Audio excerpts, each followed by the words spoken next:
Olá pessoal, no vídeo de hoje vamos falar sobre o poema Via Láctea, do principal expoente do parnasianismo no nosso país, o poeta Olavo Bilac.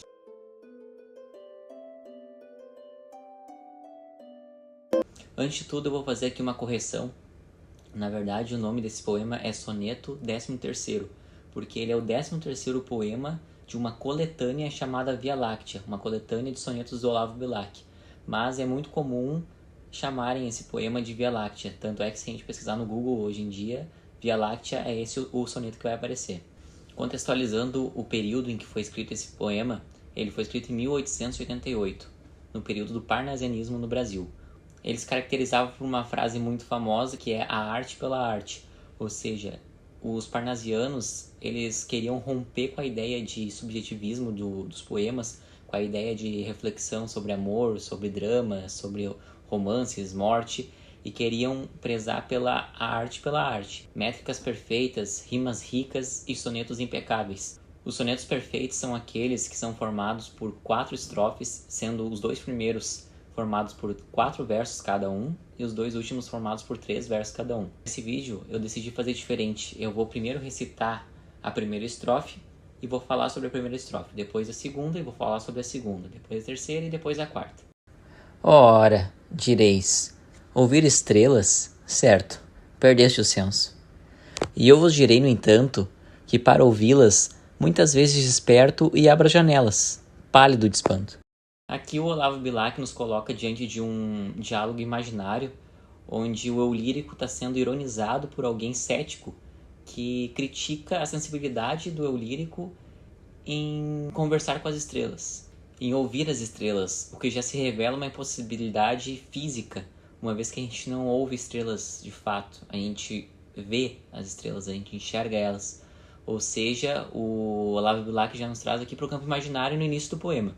Então, nessa primeira parte, a gente tem um embate entre um homem racional e cético contra um homem insensível e contemplativo. E conversamos toda a noite, enquanto a Via Láctea, como um palho aberto, cintila. E ao vir do sol, saudoso e em pranto ainda as procuro pelo céu deserto. Aqui, o eu lírico quer trazer a ideia de que aquilo ali não é o acaso. Ele faz isso muitas vezes, ou seja, muitas vezes ele desperta e abre as janelas. Muitas vezes ele fica pálido de espanto, e aquilo ali é uma coisa que mexe com ele. Então, o Olavo Bilac, nesse ponto, mesmo sendo um poeta parnasiano, ele consegue trazer emoções do eu lírico no poema. O que já vai de encontro à arte, o rigor formal, né? Ou seja, ele consegue ter o rigor formal, mas trazendo emoções. Direis agora, tresloucado, amigo. Que conversas com elas? Que sentido tem o que dizem quando estão contigo?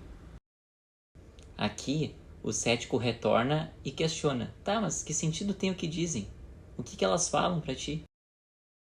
E eu vos direi, amai para entendê-las, pois só quem ama pode ter ouvido capaz de ouvir e de entender as estrelas. E a resposta vem de maneira poética, dizendo que, no fundo, o amor é a chave. Ou seja, só quem ama é capaz de entender aquilo ali. Ele quer dizer que só quem ama pode ter a capacidade de sentir e perceber o invisível.